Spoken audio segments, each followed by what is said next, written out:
Hi there, I'm AJ Schnack. I'm the director of Caucus. It is relatively late on a Sunday night, and I wouldn't be here at all except for this thing is for Pretentious Film Majors. And if there's anything I like more than pretension, it's documentary. And if there's anything that's more documentary pretentious than documentary, I don't know what it is.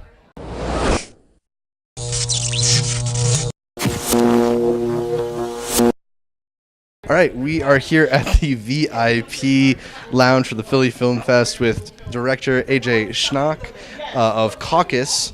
So your film, of course, takes place at the Iowa Caucus, and amongst all the Republican primaries, you are, of course, setting yours in the first one, the Iowa Caucus. What was special about going to Iowa and covering this one as opposed to one of the other Republican primaries? Well, we had an amazing group of characters in our film, and there was an amazing group of individuals who were running for the Republican nomination the last time around. And in Iowa, they were all still part of it. So by the time we got to New Hampshire and South Carolina, Michelle Bachmann had dropped out right before South Carolina. Rick Perry dropped out. So we really, aside from Tim Pawlenty, who did drop out during the process, and Herman Cain, we get the kind of the full field. So that was kind of one of the reasons we wanted to start in Iowa. We had no idea we would have such an amazing group of characters.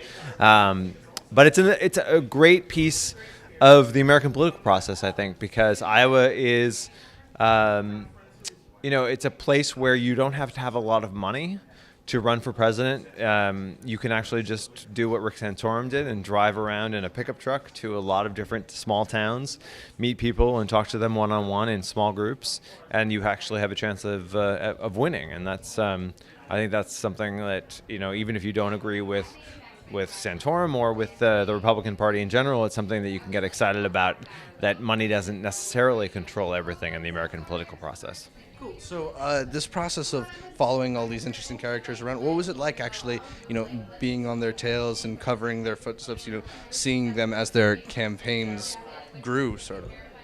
Well, you're watching history very closely, and you're intimately connected to the news of the day, and that's something I think that in documentary you don't always get a chance to do. Sometimes you're recapping something that happened in the past.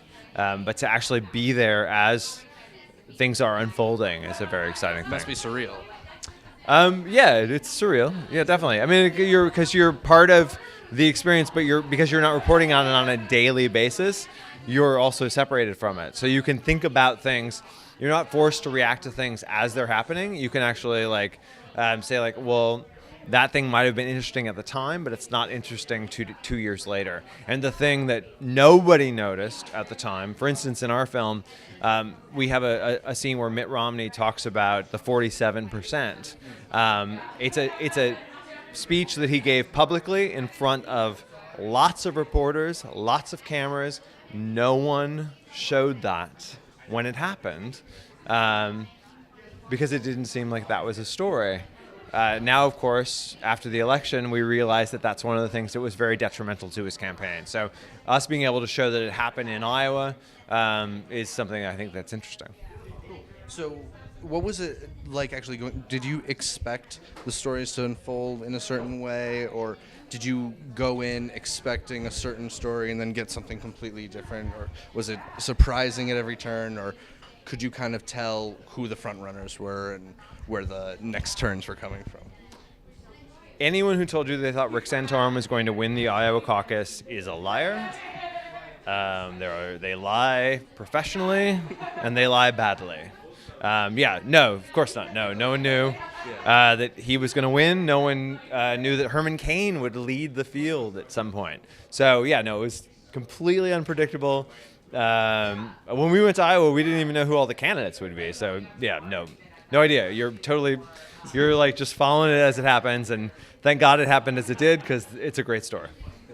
Well, thanks a lot. And so how have you enjoyed being here at the Philadelphia Film Festival? You had a Q&A the other night, and Caucus will be screening once again a little later in the week. Sure. How's your time been at the Philly Film Festival? No, it's great. I mean, it's a terrific, wonderful film festival. There's obviously a great film community here.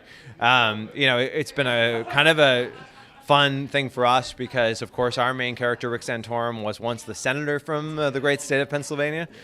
So people here have had an experience with him that is completely unrelated to him running for president.